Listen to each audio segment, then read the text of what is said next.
It's been over 4 months since I uploaded my last video, and guess what? It's totally fine. After attempting to create videos consistently for a year and then taking 4 months off unintentionally, I wanted to share a little bit about the things I've learned when it comes to work, life, balance, and YouTube. So let's talk about it. I started 2024 with what I thought was a realistic goal of creating 2 videos a month for the entire year. But I was completely wrong. Now, I was on a roll for the first 8 months because I was creating almost 2 videos or more a month with things like how much money I make as a street photographer. I introduced a new photo of the month series where I covered a bunch of different topics. I explained what the experience was like to shoot my first ever ad campaign and billboard for Adidas. I was building momentum, I was on a roll, I felt really good. And then all of a sudden everything just stopped. Stopped. I didn't want it to stop, but I'm sure a lot of you can relate. Man, sometimes life just gets way too crazy. And in this case, for me, my work life just got way too busy. I know a lot of people think I'm actually a full-time photographer or content creator, but I actually have a pretty demanding full-time job. I'm also a full-time dad and a full-time husband. And when I do have some spare time, I try and do some freelance work on the side. When I'm not doing that, I've been dedicating a ton of time to building a local photo community. I've got somewhere around 350 members so far, so it's definitely growing. It's been an incredible experience. But also, on top of that, I do try and fit in somewhat of a social life so I don't go crazy. But in all honesty, all of these things combined were just way too much for me to handle. I even reached out to my creative community on Threads asking for some advice because at this point I had no idea how to get through or get over this hump. But at the end of the day, I kind of already knew why I had stopped. I didn't want to, like I said earlier, but it's because I was literally this close to burning out.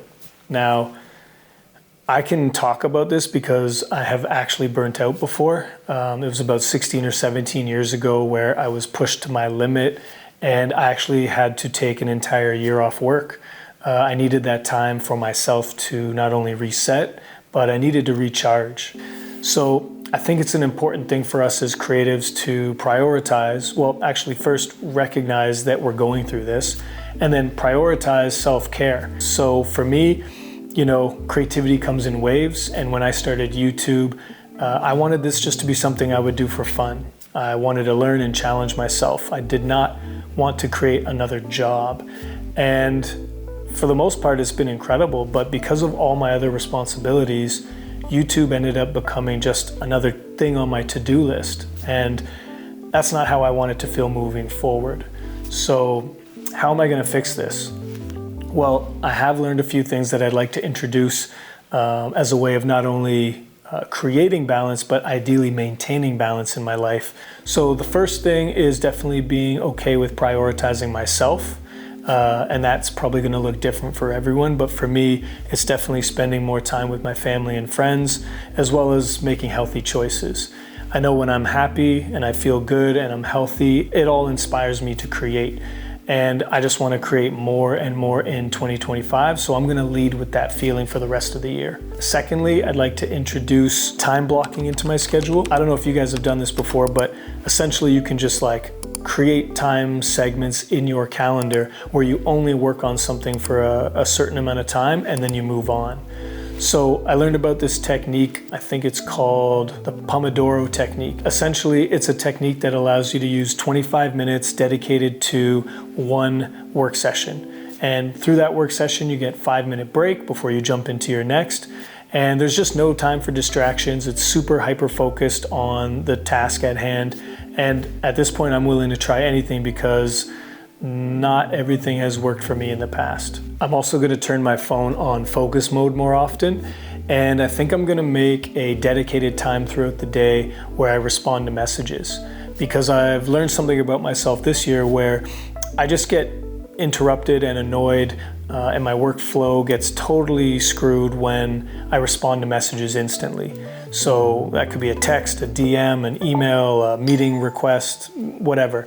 All these notifications were just way too many distractions for me. So I'm gonna fix that moving forward. Some other ideas that I'd like to introduce this year would be focusing on quality versus quantity. Now, I've never really been the guy to post a million things anyways, so I'm not too worried about the quantity side of things, but I would like to be consistent in terms of quality. So I'm gonna try and post things that matter to me and things that I'm proud of. Whether that works for the algorithm or not, we'll have to wait and see.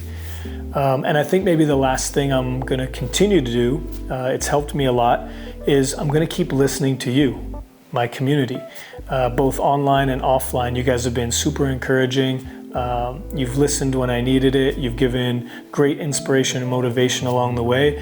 And it just shows me that there's a need for what I'm doing. And if I can help you, I guarantee it's gonna help me right back. Okay, so I've been speaking a little bit about the things that maybe didn't work so well or the challenges I had last year.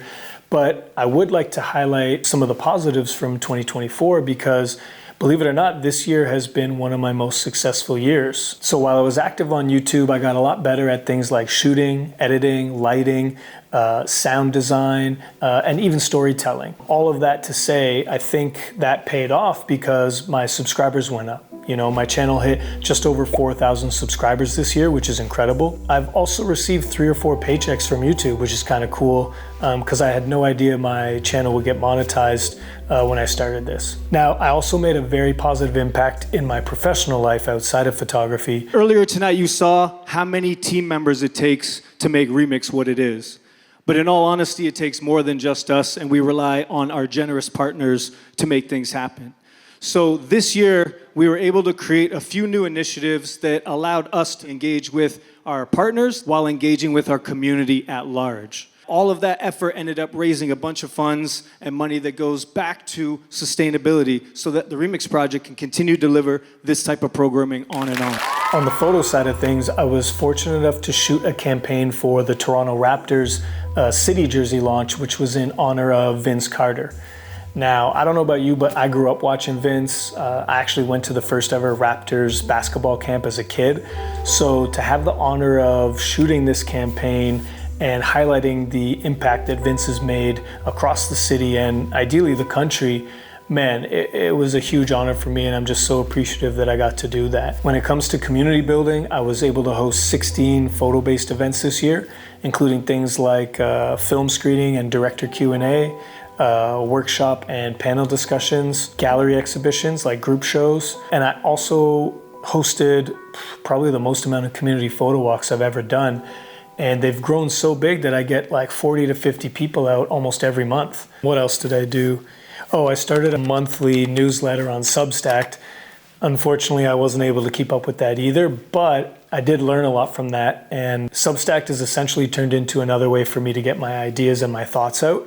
And it's been a little bit more personal. I've been able to tackle some topics that I maybe haven't felt comfortable to do on camera. So it's almost turned into like some form of a diary entry for me. In terms of my actual personal photo work, I was very fortunate and I was featured in a local magazine called Pastiche with a load of other incredible photographers from around the world. I also got to showcase my work in a group show at Gallery 44, which is the Contemporary Center of Photography here in Toronto. I got the chance to speak on a couple cool podcasts, The Life of Psy and Exposure Therapy. Welcome to the Exposure Therapy podcast. This is episode 6, and today we have special guest Bryan Brock. If you haven't listened to those, I'll leave a link in the description below and you can check them out. And then last but not least, I ended off the year with checking off a major box on my to-do list. I've always wanted to travel and shoot, getting hired to do photography outside of my city or country.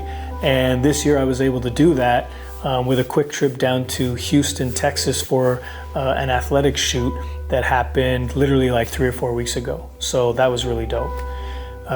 So long story short, I'm super appreciative of everything that's happened this year. But the big question is, what's next for the channel? So yeah, what's next for the channel? Well, I don't have all the answers just yet, but I do know that I want to make videos about where I'm at in my life right now. Up until now, most of my videos have been photography focused, but I am open to the idea of sharing a little bit more of my personal life, just as long as it provides value to you.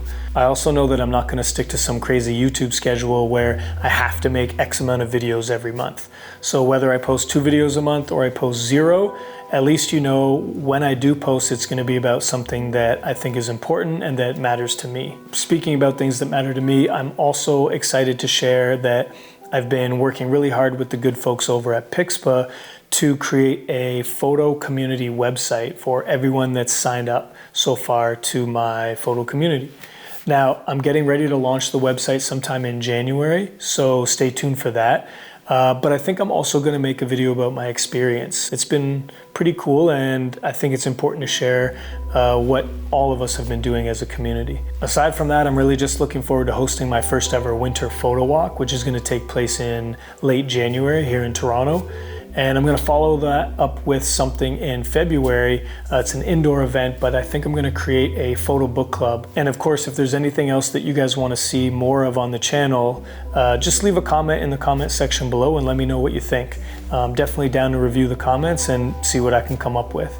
Okay, so that brings me to the outro. Now, I just want to say a big thank you to everyone for having the patience to grow with me and the understanding to see that I'm figuring this out as I go. I'm looking forward to continuing to grow as an artist, as a content creator, and a community leader. But it's going to take me time, so bear with me. I'd also love to send a big shout out to everyone who's subscribed to the channel, who's making time to watch the videos, to leave a comment and engage with the work that I've created. All of that actually really means a lot to me. So, thank you for that. And for someone who's only been taking YouTube seriously for, I guess, 8 months or so, I feel like we've accomplished a lot in a short period of time.